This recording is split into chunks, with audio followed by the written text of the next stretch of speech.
செல்லும் பாதையில்.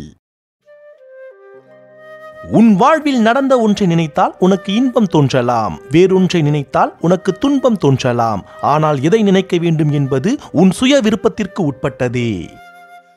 உன்னை விட்டு சென்ற ஒருவரை மனதில் சுமந்து திரியாதே, அந்த பாரம் உன் வாழ்வை கீழே இறக்கிவிடும். எதை பார்த்தாலும் அதில் நீ எதை பார்க்கின்றாயோ அதுவே நீயாவாய். இதில் நீ தொடர்ந்து இருக்கின்றாயோ அதுவே உன் பயணமாகும். உன் மூச்சை கவனி. புல்லாங்குழலுக்குள் நுழைந்த காற்றை இசையாக்கும் விரல்களைப் போல உன் உடலுக்குள் நுழைந்த காற்றை உனக்கான வாழ்க்கையாக மாற்றும் ரகசியத்தை அறி. கடமையை செய்வதா கனவு வாழ்வை நோக்கி நகர்வதா என்ற குழப்பம் உன் மனதை வாட்டி வதைக்கும் பொழுது ஒன்றை நினைவில் வை. காதலோடு கடமையை செய்த யாரும் தான் கண்ட கனவை அடையாமல் போனதாக சரித்திரமே இல்லை.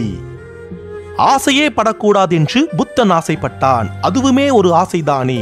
அதுவே அவரின் கடைசி ஆசையாக இருந்திருக்கும். இல்லாத ஆசைகள் என்றும் வலிப்பதில்லை. நன்றிகள்.